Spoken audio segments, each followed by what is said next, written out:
नथनी कान में बाली पाँव मैया पैजनिया केरा बरी माया केरा बरी मरे अजत हम मिलन के बेरा केरा बरी मरे हाय रे हाय केरा बरी माया केरा बरी माया अजत हम मिलन के बेरा केरा बरी माया अजत हम मिलन के बेरा केरा बरी मरे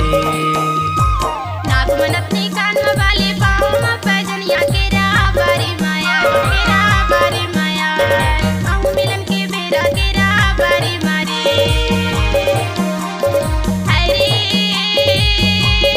हाय केरा बरी मना आहू मिलन के बेरा केरा बरी मरे आहू मिलन के बेरा केरा बरी मरे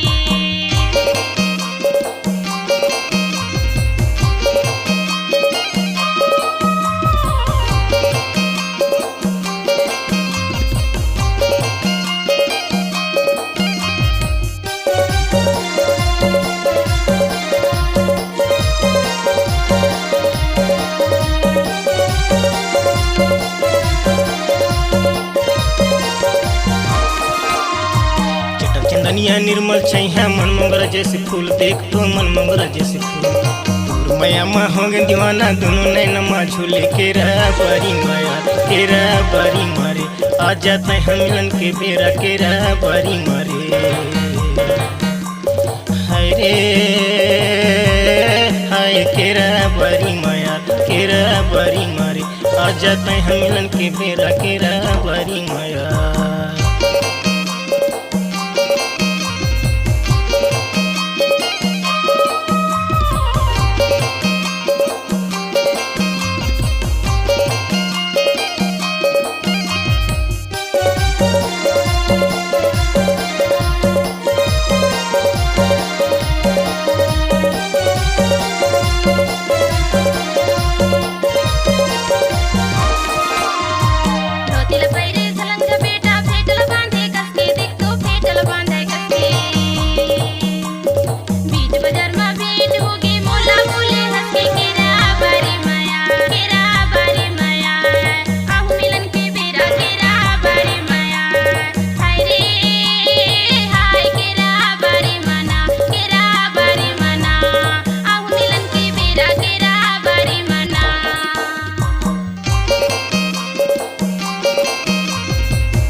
तो सावा फूले भादो फूले काशी देख तो भादो फूले काशी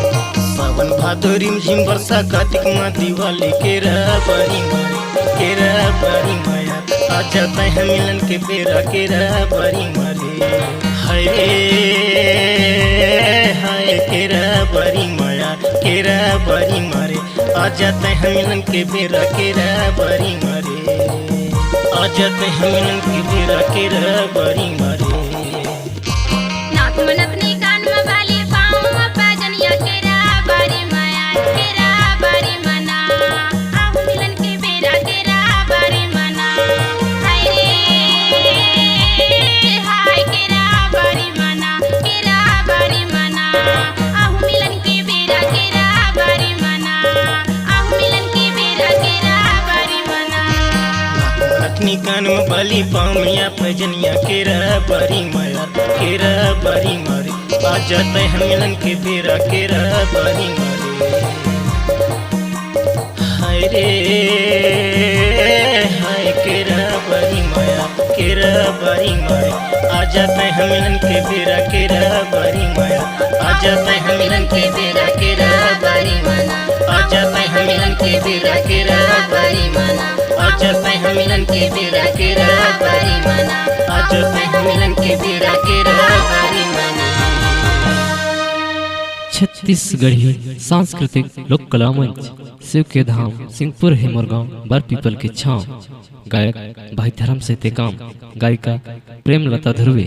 सह गायक दिनेश टांडी निर्देशक सुशील यादव जी। प्रोग्राम के लिए संपर्क करें। हमारा संपर्क नंबर है 9301311308। धन्यवाद।